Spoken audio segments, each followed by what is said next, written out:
Pahlawan Rungus, Aki Kulindot.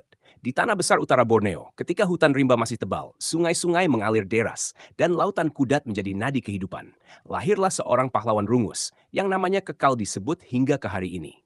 Aki Kulindot.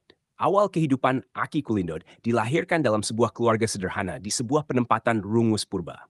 Sejak kecil, beliau terkenal dengan sifat berani, tidak gentar, dan penuh rasa tanggung jawab terhadap bangsanya. Walaupun masih kanak-kanak, beliau sering mengikuti orang tua memburu di hutan dan menangkap ikan di laut. Daripada situlah, beliau belajar membaca arah angin, menilik jejak binatang, dan mengenali tanda-tanda alam.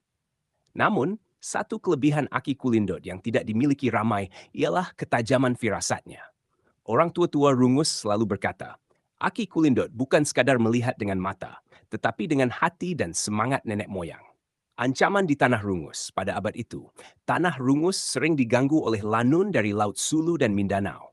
Mereka datang dalam kumpulan, membawa senjata tajam dan senapang lama, menyerang kampung, merampas hasil tuayan, bahkan menculik penduduk untuk dijual sebagai hamba. Selain itu, suku-suku lain dari pedalaman juga kadang-kadang berkonflik, berebut kawasan berburu dan tanah pertanian. Rungus yang hidup aman sering terperangkap dalam kancah peperangan kecil. Disinilah muncul Aki Kulindot sebagai benteng utama. Kepahlawanan Aki Kulindot diceritakan bahwa Aki Kulindot memiliki tubuh sasa dan tinggi melebihi rata-rata lelaki pada zamannya. Beliau mahir menggunakan parang ilang, sejenis senjata tradisi dan tombak panjang. Namun yang lebih digeruni musuh ialah keberaniannya. Apabila terdengar berita lanun mara dari laut, Aki Kulindot akan segera mengumpulkan para pemuda rungus. Mereka berlatih di bawah bimbingannya, membentuk barisan pertahanan, dan menyiapkan perangkap di hutan serta di pesisir pantai. Ada satu kisah terkenal bahwa ketika serangan lanun berlaku di sebuah teluk, Aki Kulindot hanya ditemani belasan pemuda rungus.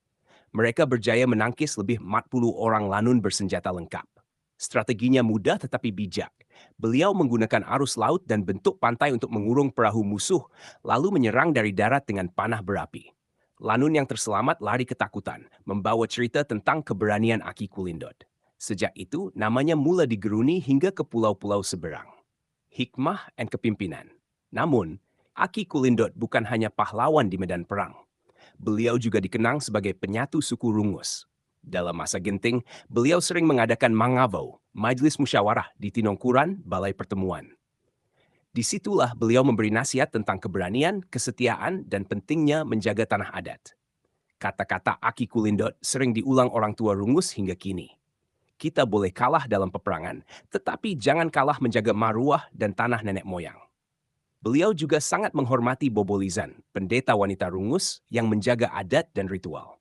Setiap kali sebelum berperang, beliau akan meminta doa restu agar roh nenek moyang melindungi bangsanya. Orang tua-tua rungus berbisik bahwa pada malam tertentu, ketika bulan penuh dan angin bertiup dari laut, semangat Aki Kulindot masih meronda di pesisir Kudat, menjaga tanah rungus daripada penceroboh.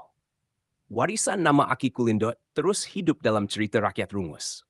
Beliau bukan sahaja dianggap pahlawan, tetapi simbol keteguhan, keberanian, dan cinta terhadap tanah asal. Sehingga kini, apabila generasi muda rungus bercerita tentang kepahlawanan, nama Aki Kulindot sentiasa disebut sebagai teladan. Itulah sejarah bercampur legenda pahlawan rungus, Aki Kulindot.